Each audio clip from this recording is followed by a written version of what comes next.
Mes bien chers frères, Marie retenait tous ces événements et les méditait dans son cœur, nous dit saint Luc, dans l'évangile de ce jour de la solennité de Sainte Marie, Mère de Dieu, qui est le jour de la circoncision, 8 jours après la naissance de Jésus. Mes chers amis, en 431, le concile d'Éphèse, le troisième concile œcuménique après Nicée et Constantinople, proclame solennellement Marie Théotokos, en grec qui veut dire Marie, Mère de Dieu. Et vous allez voir que cela a une importance absolument capitale pour le mystère de la foi. Il se trouve à l'époque que le patriarche de Constantinople, qui s'appelle Nestorius, préfère appeler Marie Christotokos, Marie, Mère du Christ, ce qui n'est pas faux, bien sûr, évidemment, mais profondément insuffisant.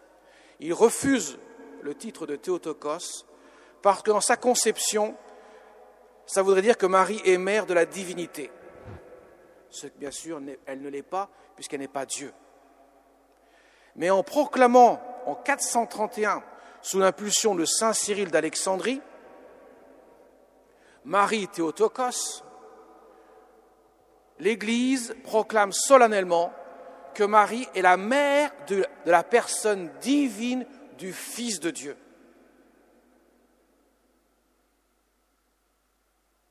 Autrement dit, Jésus est la personne divine du Fils de Dieu. Il est pleinement homme, il a pris sa nature humaine de la Vierge Marie. Quant à son corps, quant à l'âme, bien sûr, elle est créée directement par Dieu. Il a donc une âme humaine et un corps humain.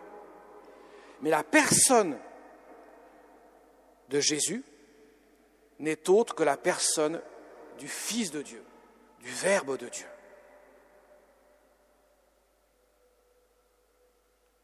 Ce qui veut dire que si Jésus est le Fils de Dieu, par conséquent, Marie est la mère du Fils de Dieu. Autrement dit, Marie est la mère de Dieu. Marie est la mère de Dieu le Fils.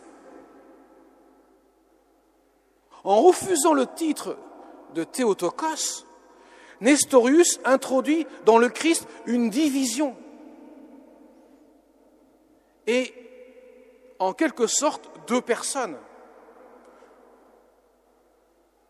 assimilant la personne divine avec la nature divine, la personne humaine avec la nature humaine, alors que Jésus est réellement une personne divine, pas une personne humaine, une personne divine qui a deux natures, la nature divine et la nature humaine.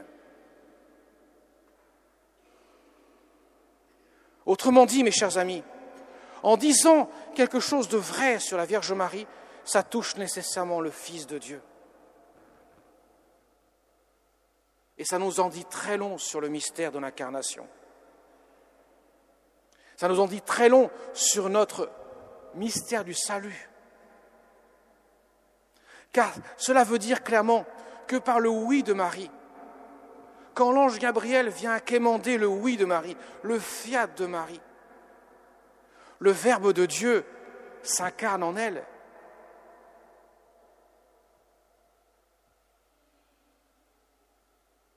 Afin que par notre oui que nous dirons à Dieu, Dieu puisse aussi venir en nous, demeurer en nous, que nous puissions engendrer en nous la vie de Dieu, la vie spirituelle. Vous voyez que c'est profondément lié tout cela. Et Jésus, le Fils de Dieu, fait homme, a voulu justement avoir une nature humaine complète pour qu'il puisse ainsi sauver l'homme dans son âme et son corps. Car comment pouvait-il sauver l'homme s'il ne voulait pas, s'il n'avait pas de corps à offrir en sacrifice? Puisque Dieu a décidé d'offrir en sacrifice sa vie pour sauver l'humanité. Mais pour offrir sa vie en sacrifice, encore faut-il avoir un corps humain pour l'offrir, un corps passible, lui qui est impassible, lui qui est éternel, qui ne peut pas mourir en tant que Dieu.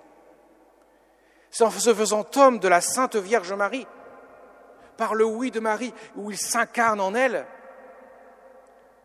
qu'enfin il a une nature humaine qu'il peut offrir en sacrifice.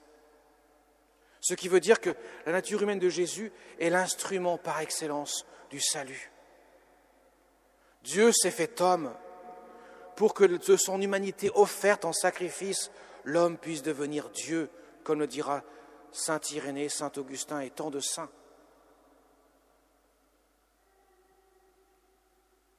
Et tout cela passe par le oui de Marie.